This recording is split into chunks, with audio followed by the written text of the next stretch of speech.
Good evening and welcome to our September 28th, 2022 Board of Douglas County Commissioners business meeting. We want to welcome those of you who are with us here at the old courthouse and folks joining us on Zoom as well.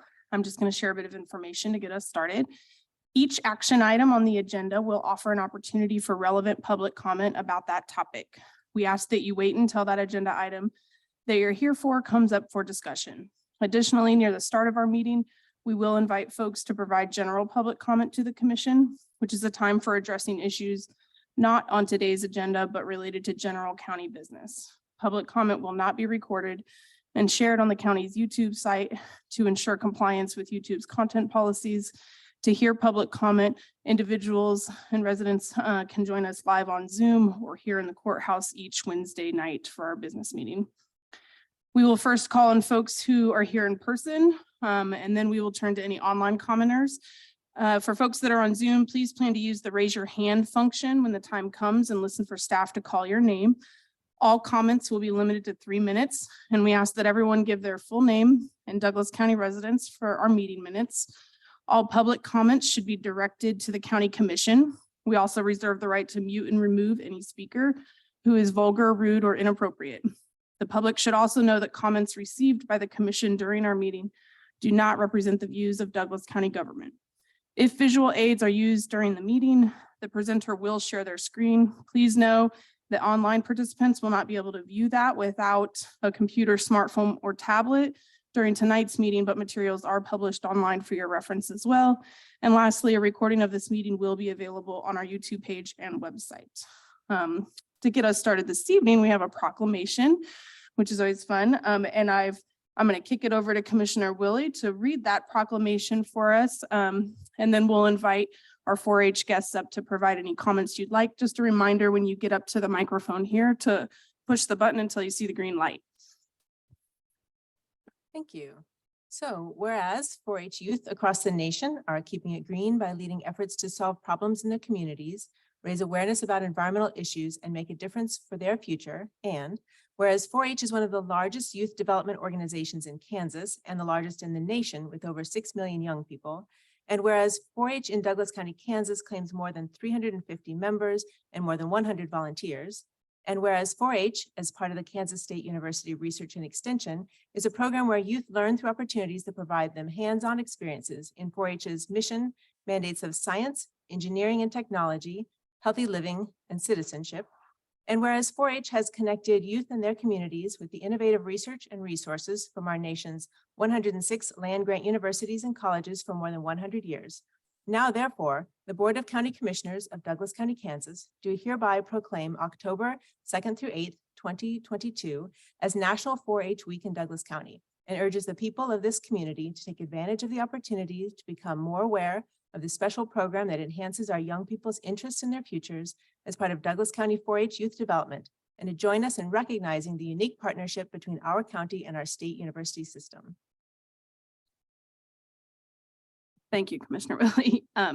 If anybody from 4-H, all of you are welcome to come up, or if a spokesperson would like to come up and provide any additional information, we'd love to hear it.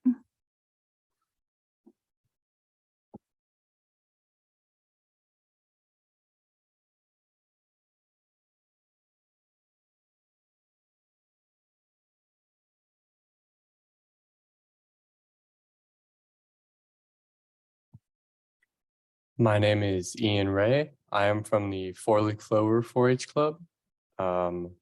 My favorite 4-H experience is from Rock Springs 4-H Camp, where I just had a lot of fun meeting new people and having a lot of fun experiences with them. I am also a Douglas County 4-H ambassador, which is our main focus is promoting 4-H to a bunch of different people. Hi, I'm Mia Allen. I'm a member of the Meadowlark 4-H Club. My favorite 4-H experience is also probably Rock Springs 4-H Camp. It's 4 or 5 days long. You get great leadership experience and you meet a lot of cool new people. My name is Claire Mullen, and I'm a member of the Jayhawk 4-H Club. My favorite part about 4-H is that I get to sew and then enter those projects into the fair. And then also I am able to teach younger members. So I have members come over to my house monthly and we sew and then they get to enter their projects into the fair. I really love to teach them.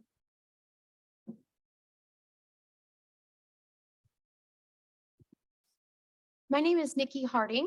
I am the 4-H Youth Development agent here in Douglas County. And I have just a short little slideshow I want to show you of just some of the program highlights that we've had over this past year.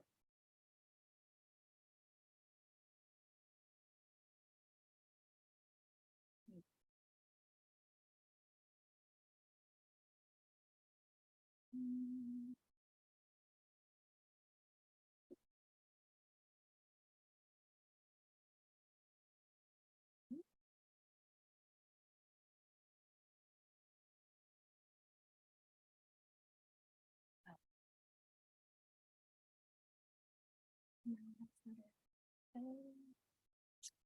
Well, okay, I can't find it. So sorry. It's like, I'm sure it's here. It's right behind it. Oh, you looky there. Yes.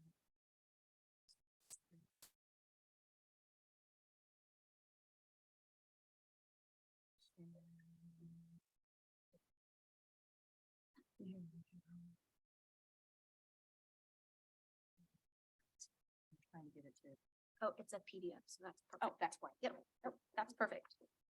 All right. So our Douglas County 4-H members participate in a lot of activities over the course of the year. And we don't just, we have our traditional 4-H club program as well as a lot of enrichment programs that we do with youth throughout Douglas County. And so 4-Hers are 4 times more likely to give back to their communities, and they are 2 times more likely to make healthier choices, and as well as participating in STEM-related activities. Over this past year in Douglas County, our traditional 4-H program, we have 10 clubs across the county. Those we call community clubs, which is where members in those clubs have a variety of interests. We also have 5 project clubs, which are very specific to those 4-H project work. 4-H project work is how 4-Hers learn the subject matter, which is significant to them and of interest. Projects are a way for our youth to learn, set goals, and gain other valuable life skills through hands-on learning experiences at their own pace and skill level. In Douglas County, youth participate in 4-H programming through many avenues. Some of those opportunities include in-school programming or after-school programming, day camps or overnight camps, and specific project-related trainings. The most common avenue is by joining a 4-H club, which can help guide them through that 4-H experience. 4-H club meetings provide opportunities to share their project work, which is that speaking. It gets them comfortable speaking in front of groups, plan service learning activities, and practice running effective meetings.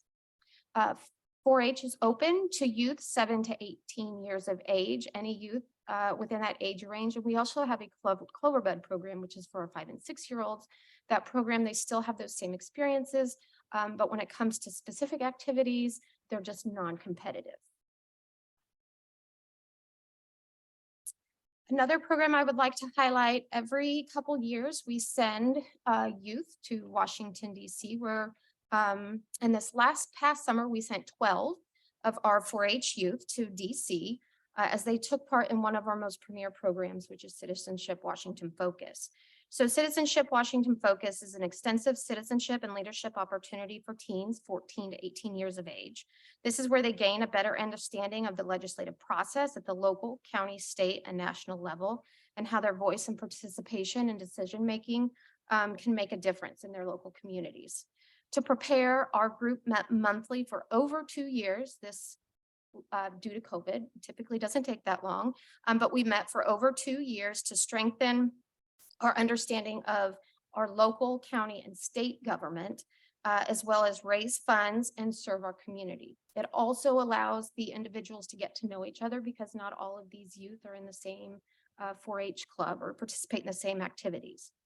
One way we really like to achieve our goal is for 4-Hers to work through that 2-year process by serving on committees. Those committees are educational committees, service learning committees, and promotion committees. And they are the ones planning those experiences that they will have before then we travel to DC to experience the national government and our state capital.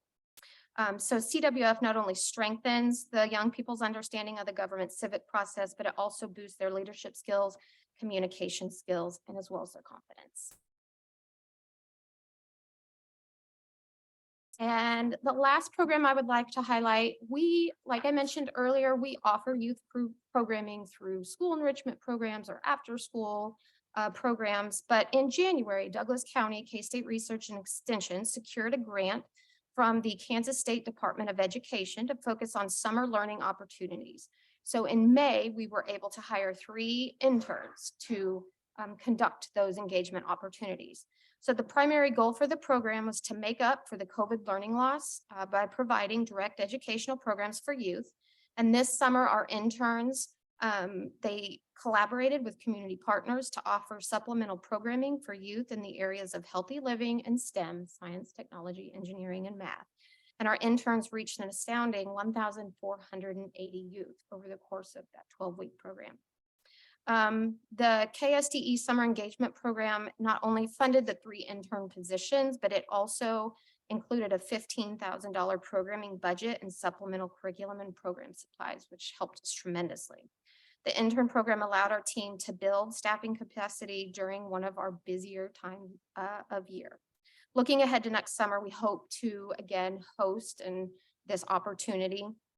The program was a great in building our staffing capacity while also increasing our direct education efforts to our youth audience in Douglas County. And that is all I have. I do want to thank you guys for your support. We couldn't do this without you, and thank you for allowing us here today and reading our proclamation. Yeah, thank you all for joining and thanks for giving us so much information. I know it's still just a snapshot of the work that really takes place and how many youth it touches in the community. So thanks for your work. Thank you.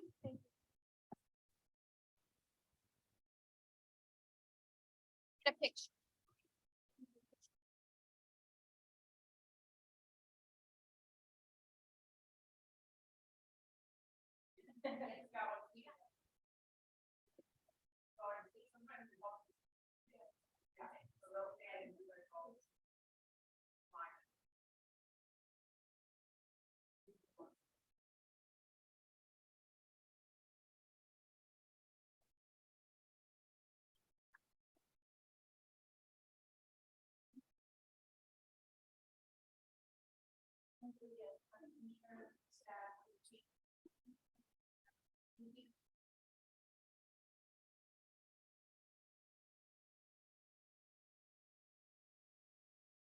Proclamations are always a fun way to start off the meeting. With that, we'll move into our consent agenda.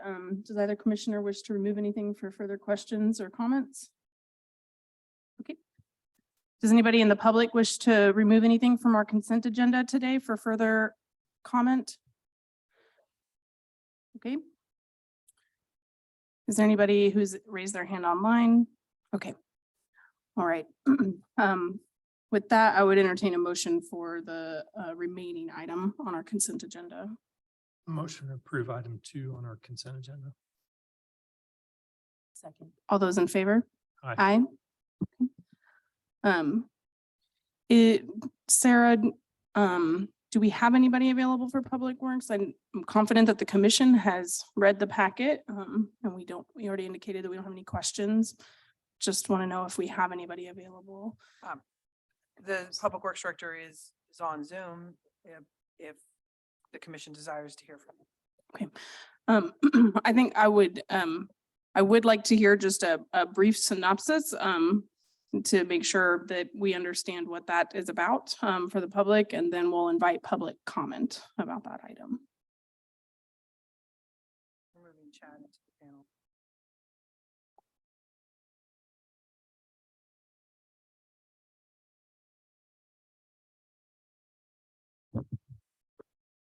Chad, if you could just provide a brief overview of the project, that'd be great. Sure. And we're talking about the proposed road project that we requested authorization to solicit bids. Is that correct? Correct. The project 2017-16 on Route 458. Right. Yeah. So this is a very, very significant road project. The proposal is to reconstruct 1 mile of Route 458. And this is located on N1000 road between E1500 and E1600. And that particular stretch of road is an intersection of 2 county routes. It carries quite a lot of traffic. It's in close proximity to Lawrence, and it's a fairly busy area. It has a lot of residential uses in the area, actually some platted subdivisions. The roadsides are fairly steep.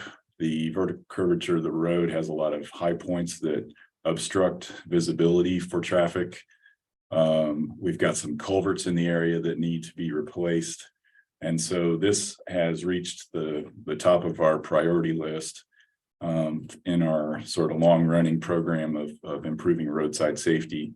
This project is a little more aggressive in that we're going to cut the pavement out and regrade the vertical curvature of the road to remove those high points. We're replacing all of the culverts in the project. We've obtained easements from 17 different landowners on probably 22 different parcels. And so, you know, it's one of those projects that you don't do very often. The last time we did this would have been around the corner on Haskell Extended South. We completed that in 2020. And before that, we didn't complete one. You have to go back to 2017 on Route 458 south of Clinton Lake to see a similar project. So it is part of a multi-year plan to improve roadside safety by adding shoulders, flattening roadside slopes. And what that does is it gives drivers the ability to maneuver, and if an animal runs out, or if a car swerves, or if you have to come to a stop. The additional shoulder space gives people space to move. The flattened roadside shoulders make it so that vehicles don't tip over. What we've seen with projects like this is that we take roads that have had a history of fatality accidents and we move them into minor property damage accidents as a, you know, kind of ongoing type of accident that you might see on a road like this. Rural county maintained roadways are really where most accidents occur in the nation. So these are important projects, not only for Douglas County, but for everybody. This project, the budget for this project has been adjusted. We anticipate that this is going to exceed what we would have thought 2 years ago by probably 30%. And we're going to report that out in our capital improvement summary in several weeks from now.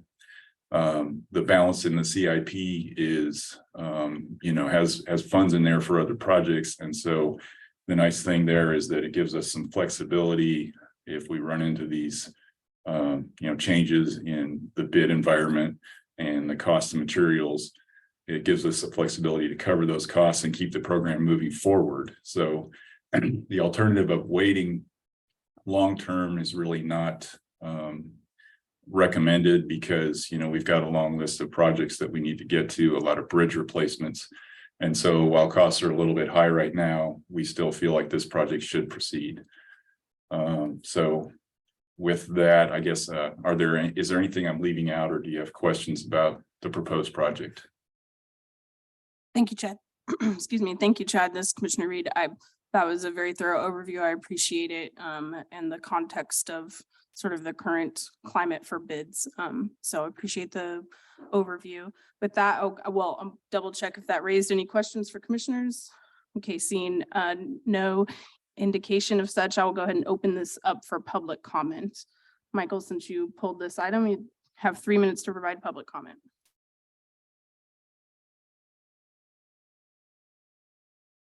Okay, Chad, I really appreciate the information that you gave. I have no doubt that the program needs to be done, and that's not why I pulled it to speak on it. I pulled it to speak on it because anytime that the public has an option to question where money is coming from in this county, we need to start doing it. Because there are large overruns in savings in the county's bank accounts while our bank accounts get smaller. And that's kind of a problem. And Chad, I appreciate the information. I do want to clarify, are you saying that we're moving ahead under pricing that was priced out in 2020?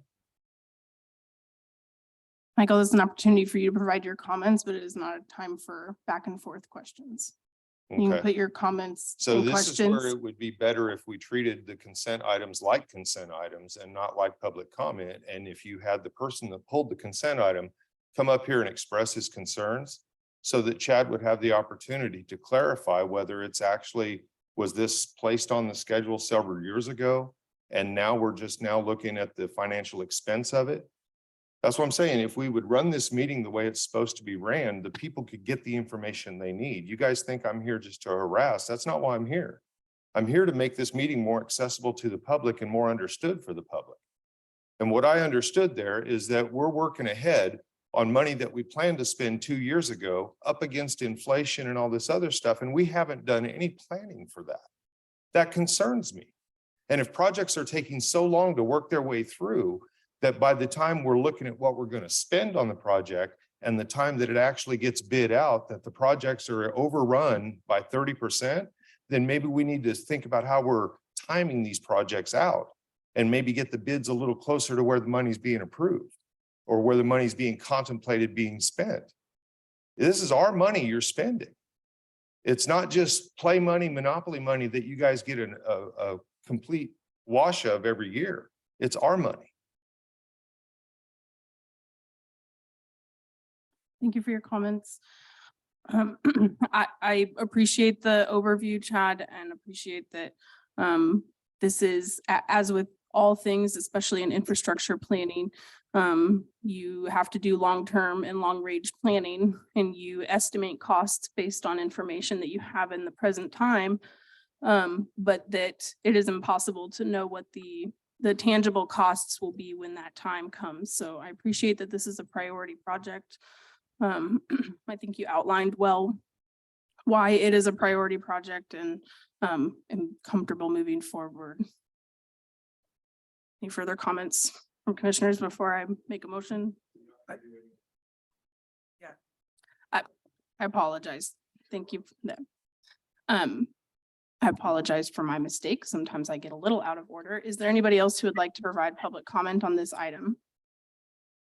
Okay, seeing no hands in the building. Has anybody raised their hand online? Okay. Commissioner Kelly? So in reading the packet, this is just a request to solicit bids. It is not the project in itself. And so, you know, that will come back to the county commission once we do get bids for approval or not approval. We get to vote on that. So I'm confident moving ahead with the motion to authorize determining that the proposed project is necessary and approving and adopting the project specifications provided by the county engineer and authorizing the county engineer to solicit construction bids for project 2017-16 Route 458 road and safety improvements. Second, all those in favor? Aye. Aye. Aye. Thank you. That will move on to general public comment. I just have one person that is signed up. I'll call them first, and then I'll ask if anybody else would like to. And Sarah, I believe we have a walk-on for our regular agenda and introduction. Yes, yes, commissioners. I want to take this opportunity today to have a brief introduction of Chief Rich Llewellyn, our new Lawrence Douglas County Fire Medical Chief. You can probably hold the whole microphone up because you're so tall, you're going to need to probably hold it up. And just want to give him a chance just to meet the commission and tell a little bit about his background and you know, some of the things that I know we're going to have multiple opportunities here in the future to have LDCFM in front of us, but just want to give Chief a chance to introduce himself. Good evening, commissioners. Thanks for having me here. My name is Rich Llewellyn, as Sarah said. Recently arrived here in Douglas County after a 30-hour drive over the course of 48 hours. It was a long one. When we were moving here to Kansas, folks told us that it was flat, brown, and the people were nice. We came across Western Kansas in the dark. And we got here to the Lawrence area and we haven't seen that it's flat and we haven't seen that it's brown, but the people sure are nice. And that's one of the things that really brought us here. And in fact, after one of my interview sessions, I got on the phone to my wife who was at home watching our dogs. I said, the people here are so nice. This is really a place for us. And so it already felt like home before we moved here. And a little bit about me, I was born in Montana, grew up in a rural part of central Washington, and spent summers in an even more rural part of Montana. So I had a lot of mountains in my childhood, and went to college for my undergrad at Washington State University in Pullman, Washington, which is a small college town surrounded by agricultural fields. And it feels a lot like Lawrence, except the town was about a third the size. So an even smaller college town. After graduation, I started my career with the Pullman Fire Department, again, a municipal fire department that also serves surrounding areas with ambulance response and serves the college as well. So a lot of similarities there. In 2000, I moved up to Spokane Valley, where I worked for the Spokane Valley Fire Department. Started as a firefighter, worked my way up through the ranks and left there as a division chief of emergency medical services. Along the way, I was a paramedic, a captain, lieutenant, did some special operations projects and some administrative assignments. In 2018, I moved over to the city of Everett in western Washington, about 25 miles north of Seattle, a fairly urban area. You could drive from my office all the way down to Tacoma, south of Seattle, and never leave a paved surface street. And the only way you would tell you're in a different street or a different city is because the signs changed. So it was an interesting experience. We had a Boeing plant there, had a naval station there. The city was about 70 square miles and 35 of it was saltwater. So it was a lot different as far as the environment that I'd ever been in.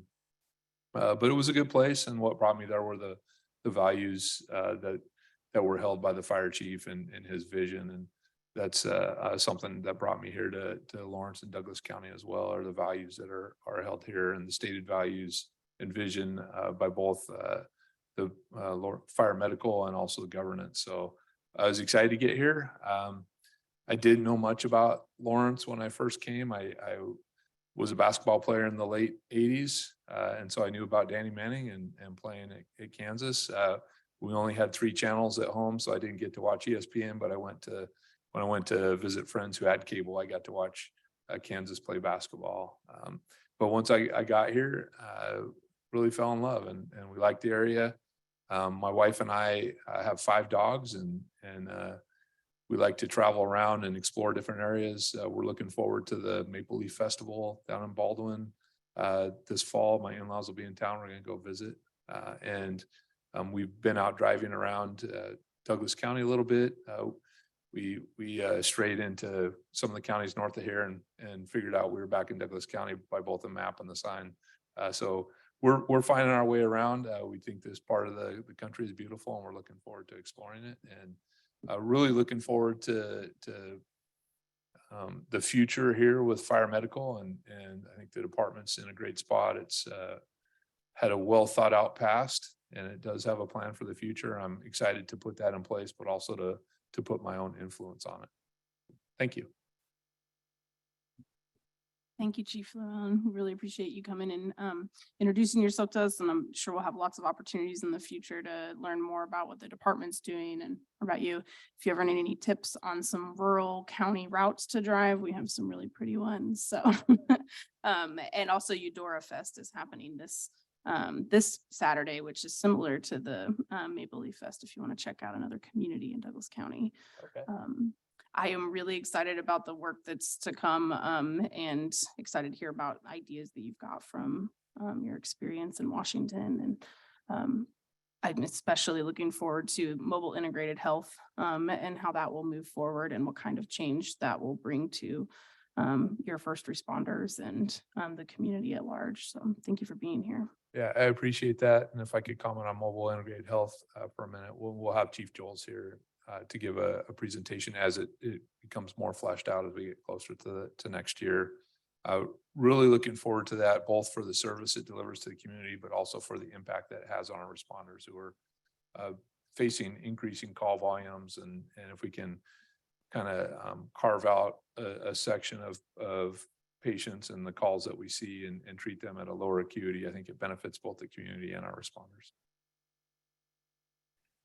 I just want to add too that today we had our second ever governance conversation with Lawrence Douglas County Fire Medical under the new agreement, and it went really well. We've had great conversations about issues and challenges upcoming, and it's, you know, it's great to see the whole LDCFM plus, you know, city representatives supportive of the new agreement and where we're headed. So Chief and I will meet monthly and continue to talk, and we're going to try to put some things on your work session agendas and upcoming agendas to update on the status of LDCFM.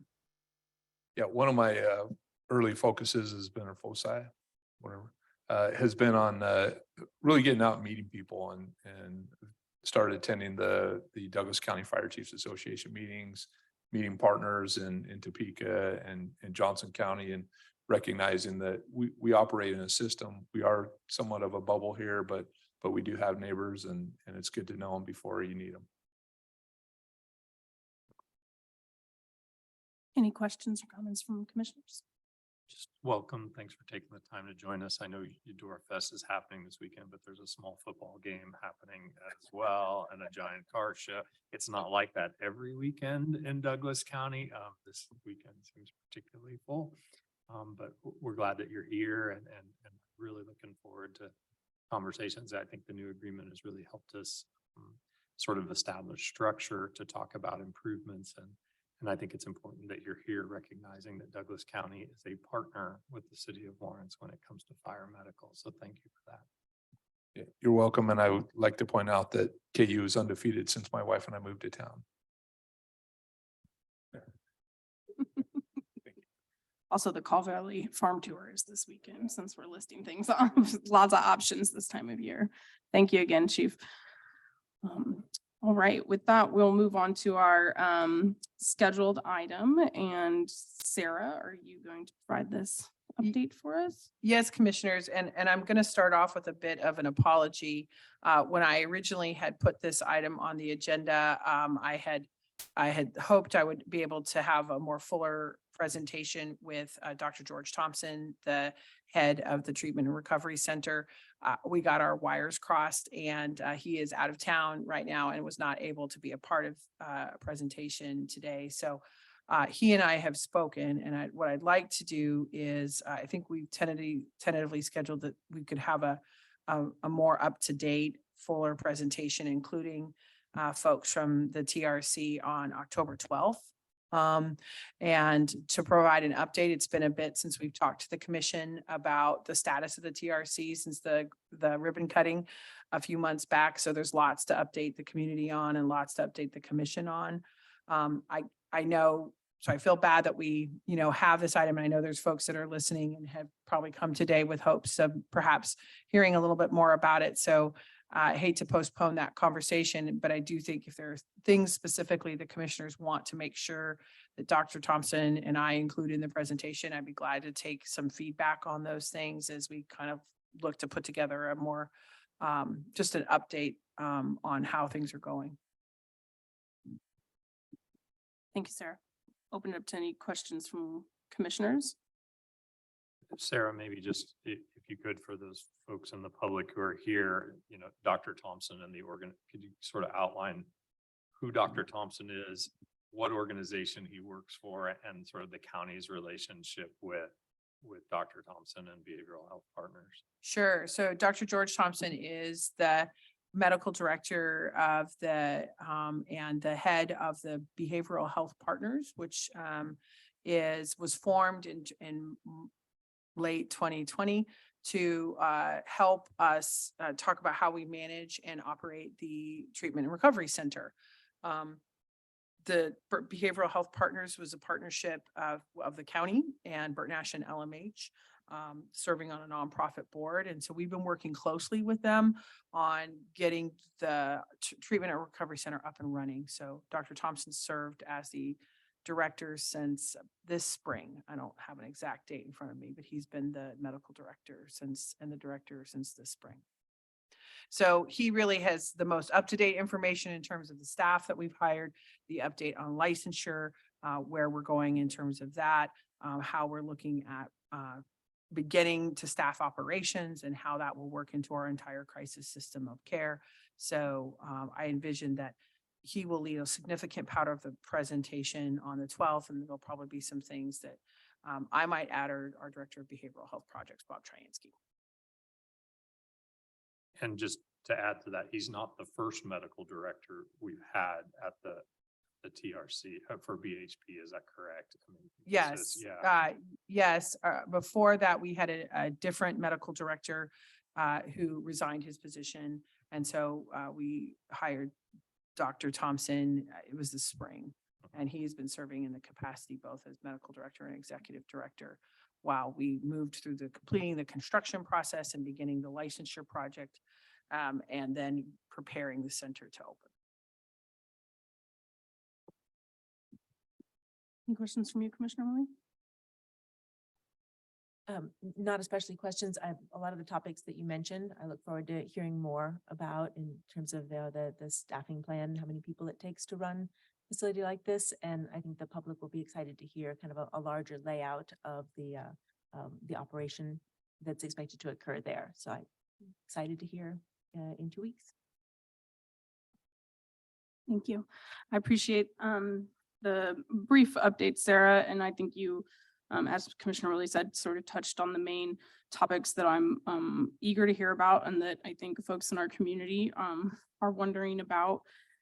I specifically want to make sure we have an understanding of the status of the licensure at the state level, and an understanding of what that process has been and what it might look like in the for the future and continual licensing, in addition to the operations and staff. And I am also just interested in having a full understanding of what sort of deliverables the county is asking from our partners, from the partners that are involved in the operation of TRC once its doors are open, what those deliverables look like, and what our plan for, especially the first year of its opening, what that will look like for us to continue to check in on that and provide transparent updates to the community. Those things, and I think it would be helpful for the community to sort of understand some of the complexities without getting too deep in the weeds of how, you know, these things are billed and paid for, and what the role of taxpayer dollars are versus, you know, what is able to be billed.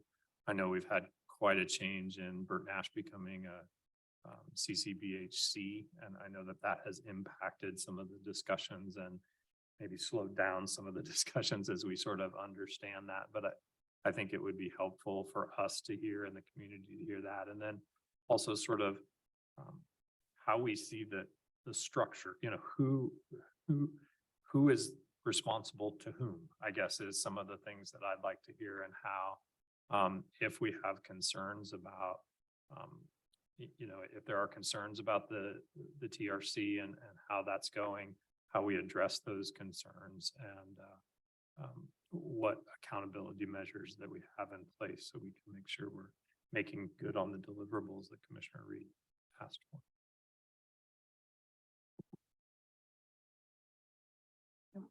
All right, with no further questions from commissioners at this time, I'll go ahead and open this item up for public comment.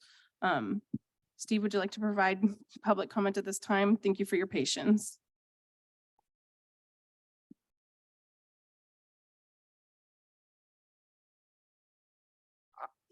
Just in general, I mean, when I built this and they had a ribbon cutting in June, I was excited. This was a great asset to the city of Lawrence and Douglas County. And to be honest, I didn't pay much attention to it until yesterday when I found out it wasn't open. And who knows when it's going to. I'm concerned that we're going to go through a winter with people who need the help will still be on the streets. And that just doesn't sit right with me. I was hoping to come here to get answers on when this will open and be operational, fully operational. Like Patrick Kelly, you worked very hard to get this thing open. And hopefully you're frustrated. Hopefully you make Bert Nash accountability. And I'm concerned about loved ones. I have went to Bert Nash before to have family members committed. And fortunately, they had a place to go at that time. But I'm concerned that maybe right now, there's no place for them to go. We just need to get this open. We don't need to know how the sausage is made. We just want it done. And hopefully on the 12th, we'll get those answers, and hopefully we can get that open before the winter months come in. Because I mean, losing one person because of this is too many. Thank you. Thank you for your comments. Does anybody else here wish to provide public comment about this item? Okay, seeing no hands in person, I'll double check for anybody online who's raised their hand virtually. Okay, we'll close public comment and bring this back for discussion. I appreciate those comments and certainly have had many conversations with folks in the community who are wondering when this will open and why it's not open yet. So those are valid questions, and we understand that that there are things that we need to speak about that, and I want that to be a thorough conversation. So having Dr. Thompson here and being able to provide a thorough update is important, and that will help the commission understand sort of what next steps there are in order to continue proceeding forward. I am confident that our staff and community partners have been working really hard to address the hiccups and the barriers and the sort of different direction that things have gone, including the CCVHC process and sort of things that were not seen in advance and that we are responding to. So it is very important to this commission and to the county to open this center as soon as possible and in the best possible way. And there are a lot of things that are required to do that, including licensure, among other things. And so I'm really looking forward to this update and having the opportunity to talk with Dr. Thompson in a couple weeks, and appreciate Sarah, you giving us a bit of a primer today, and know that we'll be able to have a more thorough discussion in the coming weeks. Chair Reed, do you mind if I make a comment? I just want to flag, we've used a couple of acronyms that I want to make sure that get explained. The CCBHC is the Certified Community Behavioral Health Center. Did I get all that right? And that is a hugely positive thing that Bert Nash has had that certification. A lot of time and energy went into creating that. It's going to be a great benefit for the community. So I want to celebrate that. That's not, that is not the cause of any specific slowdown. I just wanted to flag that. And well, I was going to say, I appreciate the comments of the commission. County staff has worked closely with Dr. Thompson and his team, as well as members of the board for behavioral health partners, and everybody has the mission of getting this center open, operational, and sustainable at the heart of what they're trying to achieve. I think it's important to remember that these centers are very new nationwide, having crisis centers that are not a part of hospitals, and providing that level of stabilization, observation, and stabilization that happens in a crisis center is really something that has really developed over the last few years. And as somebody who's worked on this project from the very beginning, what I can say is that what we envisioned in the beginning for what this project will look like to where we are today is extremely different. And what it's going to look like over the next few years as additional funding comes from state and federal government to help support these things, and as other community systems are put in place, will continue to evolve. So this is definitely a challenging and an evolving conversation, but I do believe that we've made a significant amount of progress, and we have a lot of things in place, and I do believe that Dr. Thompson will be able to kind of update the commission as to where we're at, and we'll be able to answer some of those questions. Yeah, I appreciate the comments, Steve, and I think we all share that desire to get the TRC open as soon as possible. And yet, a construction project is complex. but not as complex as the services that we're going to be providing at the TRC. And I think it's as important to make sure that the first person who walks in that door gets high levels of treatment and support and those types of things, and that we need to make sure that everything that's happening under the hood, so to speak, is actually in place and ready to go. And I know that sometimes that means we have to wait a little bit, and the excitement to have that open and those people being served. But maybe Sarah, you could go over a little bit to Steve's question. If anyone is having a crisis right now, there are services in our community for that. They're not being denied services. Is that Yes, correct? absolutely. The Lawrence, the LMH emergency room is staffed and appropriate to handle any sort of behavioral health crisis. There's also a mobile crisis team funded by Bert Nash that is working to help meet folks where they are in terms of addressing crisis. Plus, I would be remiss if I didn't talk about our 988 Kansas KS. I'm going to get the acronym wrong, but headquarters that operates our 988 line and is available 24/7 for folks that are need outreach, and then they can be referred to services too as well for that. So, and I actually think there's a significant amount of additional services in the community over the last few years to help support this system. One of the things that we've talked about is that the crisis center is not the be all and end all of all answers related to behavioral health. It is part of a system. So the county has worked substantially and has invested significant dollars into that system that is is already having dividends and providing services for our residents. The crisis center is another piece of that. The care that's provided in the emergency room is not the same type of care, not the right type of care that will be provided at the TRC. And so I think it's just important for our community to understand that this is a very complex system. And I really appreciate behavioral health partners continuing to do the work and working with Bert Nash and working with LMH to understand all of how this is going to work. And something we've never done before in Douglas County, and to my knowledge, it's quite unique, and especially with the partnerships that we have in place. So I'm looking forward to what we'll hear in 2 weeks, and thank you for that. And hope more of the community will join us for that. Thank you, commissioners. Thank you, Sarah, for that update. This is an item that has no action today. It was just an update and an opportunity for a bit of discussion, and that closes out our regular agenda. So we will move on to appointments. Do we have any to discuss this week? I think we Don't do believe have we any do. appointments. I don't recall any Okay. Great. recent recommendations, so we'll move on to your memo, Sarah. Thanks, commissioners. My memo is attached, just some highlights from it. Just want to remind folks that tomorrow night at 6:30, we have a town hall meeting related to the South Wakarusa Drive Extension Project. It is at the Greenbush Resource Center, formerly known as Wakarusa School, 1104 East 10,000 Road. Oh, it's been a long day. And so we're looking forward, there's gonna be a small presentation about the road project, and then we're gonna break into some groups and solicit feedback and comments from members of the community that come to that and capture all that information. No decisions are gonna be made. We're still very much in the gathering feedback and information stage of this project. So that will be an important part of what we want to accomplish tomorrow.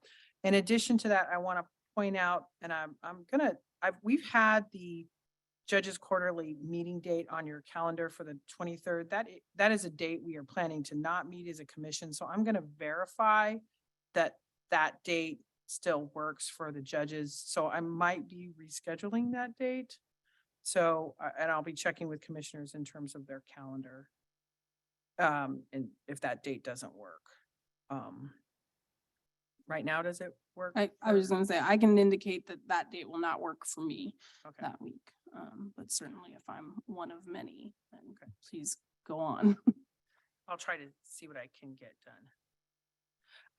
I also want to mention, I've looked a little bit ahead at, this is not in the memo, but I don't want to lose Austin before he leaves. I've looked ahead a little bit at the agenda.